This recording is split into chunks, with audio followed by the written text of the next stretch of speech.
এই গণভোটের প্রস্তাবকারী হলো বিএনপি। প্রস্তাবকারী দল এখন বলছেন গণভোটের আদেশ মানতে তারা বাধ্য নন। এই সংবিধানটার যদি কোনো জবান থাকতো, আমার ধারণা সে বলতো যে আমারে নিয়ে আপনারা এত টানাটানি করেন না। সব রাজনৈতিক দলের লোকেরা বসে আলোচনা করতেছে কিভাবে সংবিধান ভাঙা যায়। রাজনৈতিক দলের নেতাদের কথাবার্তার যখন উল্টাপাল্টা হয়, তখন ওই জাতির ভাগ্যে খারাপ ছাড়া ভালো কিছু অপেক্ষা করে।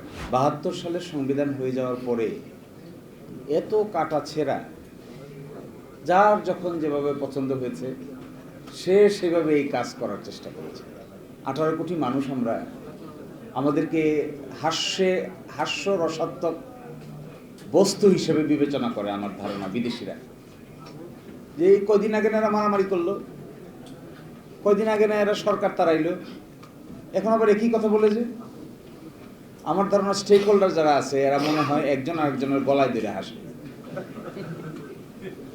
স্টেক হোল্ডার্স আছে না, এটা বলবো আমি কেন হাসে, আমি হাসির পাত্র দেখেছি। তো আজকে যদি সংবিধানের মুখ থাকতো, এই সংবিধানটার যদি কোনো জবান থাকতো, আমার ধারণা সে বলতো যে আমারে নিয়ে আপনারা এত টানাটানি করেন না, আমি আপনাদের এই ঝামেলার ভিতরে নাই, আপনারা যা পারেন করেন। সালাউদ্দিন ভাইকেও বলতো, আসাদ ভাইকেও বলতো, সকলকেই বলতো দয়া করে আমাকে না টানাটানি করে আমার ইজ্জত শরম আর নষ্ট করার দরকার নাই।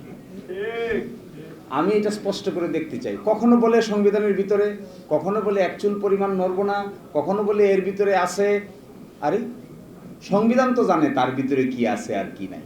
আমার এটাও খুব মনে হয় একেবারে দাঁড়াই বলে ফেলতো কিন্তু স্পিকারের পিছু থেকে দাঁড়াইয়ে যে মিস্টার আসাদুজ্জামান আবার দৃষ্টি আকর্ষণ করতে পারতো, ইফ হি হ্যাড ভয়েস দৃষ্টি আকর্ষণ করতে পারতো, মিস্টার স্পিকার দয়া করে আপনারা এই মহান জাতীয় সংসদে আমাকে নিয়ে আলোচনা না করলে আমার ইজ্জতটা কিছুটা হইলেও বেঁচে যায়।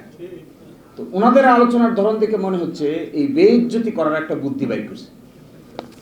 একবার বলে সংবিধানের ভিতরে, কোথায় ভিতরে? যিনি অ্যাটর্নি জেনারেল হয়েছেন ভিতরে হয়েছে, সরকার হইল ভিতরে হইল, পার্লামেন্ট ভাঙলো ভিতরে ভাঙলো, সংস্কার হচ্ছে ভিতরে হচ্ছে, ঐকমত্য কমিশনের মেম্বার হইলেন আমার সালাউদ্দিন ভাই, সংবিধানের ভিতরে হয়েছে। সংবিধান পারমিট করে ফরেন সার্ভিস এই অডিটোরিয়ামে বসে সব রাজনৈতিক দলের লোকেরা বসে আলোচনা করতেছে কিভাবে সংবিধান ভাঙা যায়।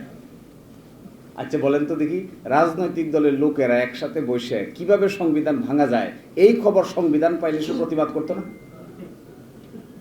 নিশ্চয়ই প্রতিবাদ করতো। এবং ওই প্রতিবাদ ওই সবার একজন গুরুত্বপূর্ণ সদস্য ছিলেন সালাউদ্দিন ভাই, তার ব্যাপারেও প্রতিবাদ করতে যে আমাকে ভাঙার পরিকল্পনা করতেছেন কোন সংবিধানের আলোকে।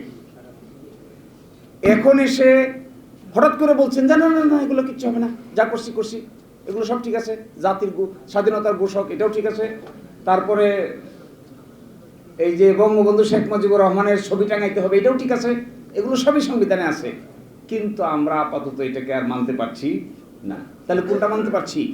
এখন এসে যে কথা বলছেন এগুলো এত সিলি, আমার কাছে খুব মনে হয় রাজনৈতিক দলের নেতাদের কথাবার্তার যখন উল্টাপাল্টা হয়, তখন ওই জাতির ভাগ্যে খারাপ ছাড়া ভালো কিছু অপেক্ষা করে। এই গণভোটের প্রস্তাবকারী হলো বিএনপি। আর একটা গোপন কথা কিছুটা হলেও ইঙ্গিতে বলে যায়, যখন ডেডলক হয়ে গেল যে বাস্তবায়ন প্রক্রিয়া কি হবে, কেউ কোনো রাস্তা বাইর করতে পারে না, তখন মিটিং বিরতি হলো। বিরতির পাশে একটা নিকোটিন খাওয়ার জায়গা ছিল, ওইটা খেতে খেতে কারো কারো মাথায় বুদ্ধি আসলো, না না পেয়ে গেছি, ইউরেকা ইউরেকা ইউরেকা পেয়ে গেছি পেয়ে গেছি। সেটা কি? চলেন আমরা সবাই মিলে গণভোটের লাইনে যাই, মানুষকে জিজ্ঞাসা করি। কারণ রাজনৈতিক দলের কিছু লোক মিলে এখানে আমরা প্রস্তাব করতেছি, মানুষকে তো জিজ্ঞাসা করি নাই। তখন অন্যরা বললে আচ্ছা কথা তো ঠিক, মানুষকে তো জিজ্ঞাসা করা হয়নি, তো মানুষকে জিজ্ঞাসা করা কি হবে কিভাবে? গণভোট গণভোট গণভোট। যে এই কথা বললে না সে ভিতরে সকলেই একমত হয়ে গেল গণভোট গণভোট গণভোট।